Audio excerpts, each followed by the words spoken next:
रावण शंकर जी को लेकर जा रहा था। ऐसी कहानी है, किंवदंती। शंकर जी जाना नहीं चाहते थे लंका को, भारत देश में ही उनको अच्छा लगता था। रावण जिद्दी था, बोला तुम्हें ले चलूंगा। उठा लिया, लेकर चल दिया जबरदस्ती। भगवान भी कभी कभी उदंड भक्तों से परेशान हो जाते हैं।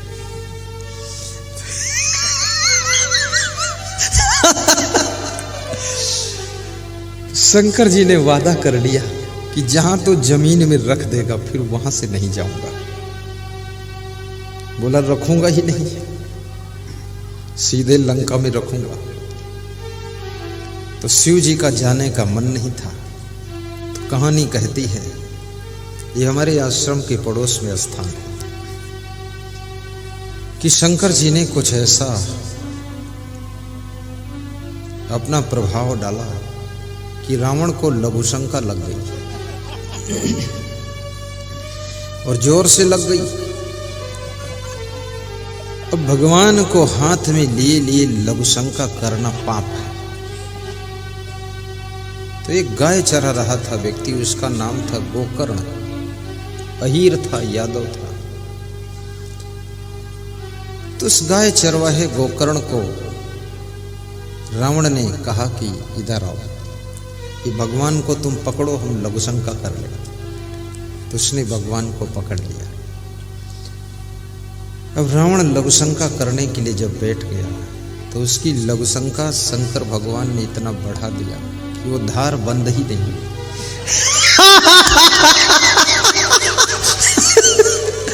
जो लिखा है, जो कहानी, वो बताता हूं। इधर शिव जी ने अपना वजन बढ़ा दिया। तो जो गोकर्ण अहीर था वो हाथ में पकड़े था शंकर भगवान को, वजन बढ़ गया। तो दूर से चिल्ला रहा था, ए भाई रावण, अपने भगवान को तो पकड़, वजन इतना बढ़ गया, मैं तो अब नहीं थाम पाऊंगा, ये गिर जाएंगे। तो रावण लघुशंका करते करते बोलता है, पकड़े रहना, छोड़ना मत, मेरी लघुशंका बंद होगी तभी आऊंगा। अब इधर वजन बढ़ रहा है, उधर लघुशंका बढ़ रही है।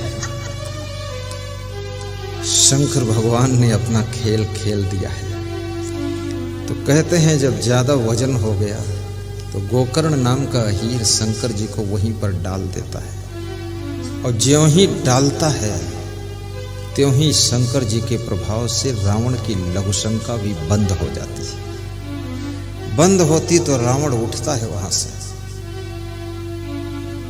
और शंकर जी को उठाने की कोशिश करता। तो शंकर जी नहीं उठते, बोले वादा था जहां रख दोगे वहां से नहीं जाऊंगा। तो रावण को गुस्सा आ गई, तो शंकर जी के सिर के ऊपर हाथ धर के और नीचे घुसेड़ दिया धरती में, कि तुम यहीं धंस जाओ, तुम नहीं जाओगे। तो 5 फीट अंदर चले गए शंकर जी। बोले अंदर भले चला जाऊं पर लंका नहीं जाऊंगा। जिनका रहन सहन, खान पान, बोल चाल, बर्ताव, चरित्र, आचरण राक्षसी प्रकृति का है, वहां पर भगवान भी जाना नहीं चाहता है, और जहां भक्ति है वहां भगवान भी रहना चाहता है। थोड़ा जोरदार ताली बजाओ, नहीं तो रावण यहां भी आ सकता है।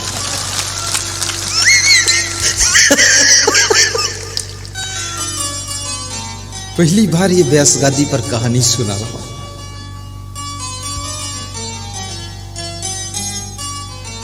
जब शिव जी चलने को तैयार नहीं हुई, शिव जी को अंदर धसा दिया हाथ से दबा के।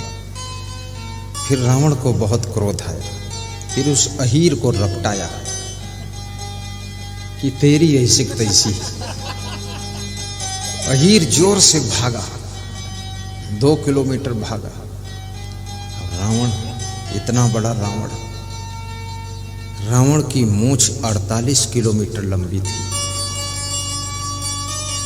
जो तुलसीदास ने रामायण में लिखा है वो पैमाना बता रहा हूं। रावण की नाक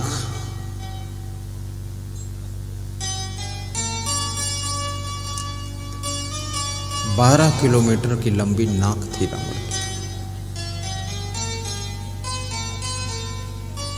48 किलोमीटर लंबी मूछ, मतलब यहाँ चले तो कयामपुर में फंस जाए मूछ।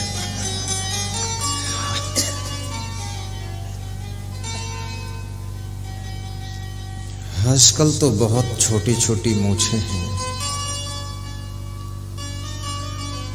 और ज्यादातर लोगों की मूछ गायब हो गई है।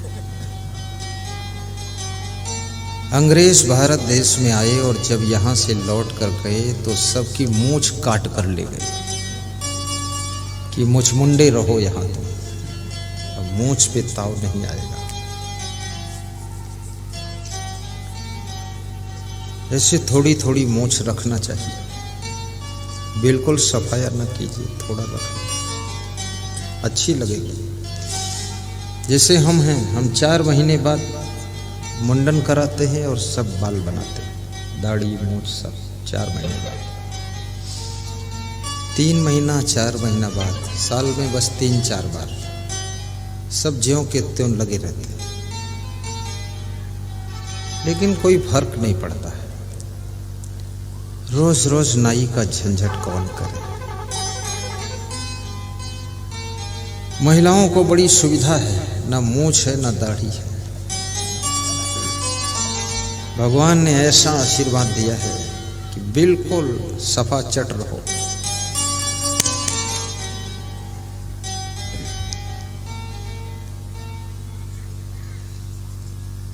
महिलाएं खुश हैं कि अगली बार मरूंगी तो महिला नहीं बनूंगी, पुरुष बनूंगी।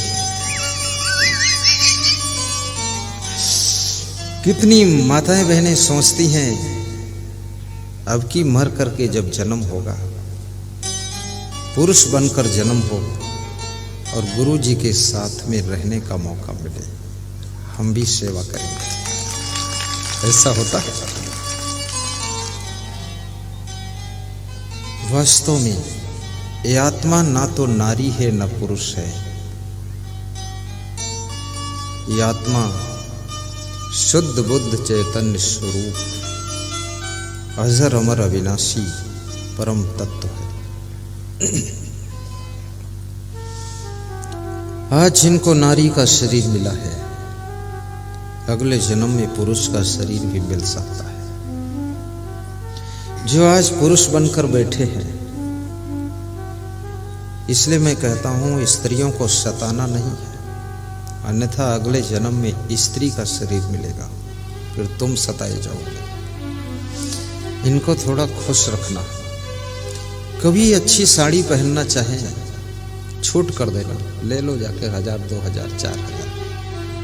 आखिर एक बार में एक ही तो पहनोगी।